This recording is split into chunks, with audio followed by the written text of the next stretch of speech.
Okay, let's dive right into this. Welcome to this explainer where we're digging into the ultimate survival guide for getting your lost items back after a cruise vacation. Honestly, we have all been there, right? Picture this for a second. You've just disembarked. You're walking away from the port, dragging your suitcase, you're exhausted, but you've had a great time, and then suddenly you feel that awful sinking feeling in the pit of your stomach. You realize your absolute favorite sunglasses, or, oh man, even worse, your passport, are still sitting on the desk of your stateroom. It's a terrible feeling. But if you've experienced this specific kind of post-vacation panic, you are in exactly the right place. Today, we're breaking down the latest 2026 data and the sometimes really complex industry protocols to show you exactly how the cruise lost and found ecosystem actually works behind the scenes. Here is our agenda for today, mapping out a clear rescue plan. 1. The cruise ship black hole. 2. The digital lost and found. 3. Specific cruise line policies. And 4. The port terminal loophole. All right, starting with Section 1, the cruise ship black hole where things disappear. So, what is truly staggering about this whole issue is just how incredibly widespread it actually is. Recent data shows that out of the 700,000 people who take a cruise every single week, a massive 21% have left something behind on the ship. Let that sink in for a second. If you are kicking yourself for forgetting something in your stateroom, you are absolutely not alone. To put that into perspective, over 140,000 people are making this exact same mistake every single week. You see, the absolute beauty of cruising is that you only have to unpack once. But the real hidden danger? It's having to repack in a massive hurry on that chaotic, stressful final morning. Think about it. In the frantic rush to pack your bags, double-check your folio account, and get back to reality, it's so incredibly easy to abandon items hiding in sneaky spots. Phone chargers are notorious for this. They get left plugged into outlets hiding behind the heavy flat-screen TV, or sometimes they're camouflaged right next to last night's towel animal. Sunglasses are constantly forgotten on pool deck chairs or just sitting out on windy stateroom balconies. And then there's the ultimate gangway panic, passports, IDs, and cruise cards that are suddenly spotted missing right as you're trying to scan out to leave the ship. From single flip-flops and damp swimsuits abandoned in the self-service laundry rooms to fitness trackers taken off before a swim and just never put back on, the sheer variety of forgotten items is mind-boggling. Moving on to Section 2, the digital lost and found, the baseline rules. Fortunately for us, there is a massive digital safety net waiting to catch you. The old days of calling a dusty back office on the ship and just crossing your fingers that someone answers are long gone. Today, most major cruise lines utilize a centralized, third-party system called Chargerback. You can basically think of Chargerback as a giant, incredibly organized digital lost and found bin. It serves as the central nervous system used to process, log, and eventually return all of these left-behind belongings once the massive ship finally returns to its home port and the crew conducts their deep clean. But if you want your stuff back, there are 3 golden rules you absolutely must follow. Step 1. Act fast. Seriously, you are on a ticking clock from the very moment you step off that gangway. Most cruise lines only hold non-valuable items, things like clothing or books, for a really narrow window of 7 to 30 days before they're either donated or discarded forever. Step 2. Be intensely specific. Details are your absolute best friend here, and we'll talk more about that in a second. And Step 3. Expect to pay. If they successfully find your item, you are completely on the hook for the shipping costs. Don't let it surprise you. Just consider it a necessary convenience tax for getting your precious belongings rescued from the high seas. Let's expand on Step 2 for a moment because this is literally the fundamental difference between failure and success. Put yourself in the shoes of the overwhelmed warehouse worker. Imagine staring at a massive plastic bin filled with hundreds of identical black cameras left behind just this month.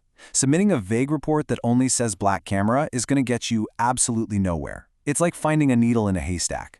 But if you file a highly specific description, something like black Sony Alpha with a scratched lens cap and a 64GB SanDisk card, now we're talking. You are giving the digital tracking system exactly the unique identifiers it needs to reunite you with your property.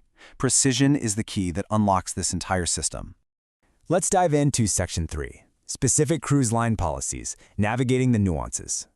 Now, while there is a baseline standard, the industry is essentially split into 2 camps when it comes to the technology they actually use. On one side, you have the Chargerback loyalists. Carnival logs everything efficiently through this third-party system after their fun ships return to port. Disney and Princess also use this exact same unified portal. But on the other side of the aisle, lines like NCL, Virgin Voyages, and MSC have chosen to completely bypass Chargerback. They've opted instead to build their very own, highly customized web portals and internal systems to handle passenger claims directly.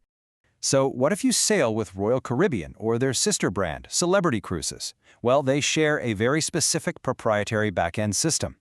What's highly notable here is that they absolutely excel at tracking high-value electronics and jewelry, especially the stuff left behind in stateroom safes. But remember that ticking clock we just discussed? Their firm policy is to hold these high-value items for exactly 30 days. It is a hard stop, no exceptions. After that 30-day window quietly closes, those iPads, those expensive watches, those laptops, they might be donated directly to local charities located right in the ship's home port. Contrasting those standard industry practices with Disney Cruise Line reveals a pretty fascinating exception. In true Disney fashion, they do try to make the digital recovery process as magically painless as possible, complete with automatic email updates. However, they implement a strict, immediate disposal policy for certain categories of items. If you happen to leave behind food, medications, or soiled clothing, it is thrown away immediately. It won't even enter the lost and found system at all. It's a strict zero-hold policy entirely dictated by health and hygiene standards. And Disney isn't alone in this. Princess Cruises explicitly echoes this exact same hygiene concern right on their official claims form. They warn passengers directly that items that have been in close bodily contact, such as hearing aids, dental items, toothbrushes, and so on, simply will not be processed by their return system under any circumstances. So the golden rule of thumb here is quite simple. If it goes in your mouth or sits right next to your body and you leave it behind in the stateroom, you can go ahead and consider it permanently gone. Rounding out the specific lines that use their own custom portals, there are a few unique quirks and protocols you really need to keep in mind. If you're sailing Norwegian Cruise Line, patience is absolutely required. Their site explicitly states you should expect a standard response time of 10 business days just to hear back. Virgin Voyages keeps it interesting for their sailors by having a critical selector on their form where you must accurately specify if the item was lost on the ship itself or out on dry land at a port of call. And MSC Cruises manages a dedicated portal that actively filters and shifts based strictly on current US-based sailings, which is an essential detail to know since their massive global fleet is constantly moving around the world. Finally, we reach Section 4, the port terminal loophole, the plot twist. All right, so you're frantically retracing your steps. You need to stop and ask yourself one very vital question. Did you drop your missing passport, your phone, or your sunglasses after you crossed the gangway to leave the ship? Here's exactly why that geographic boundary matters so incredibly much. We call it the terminal loophole.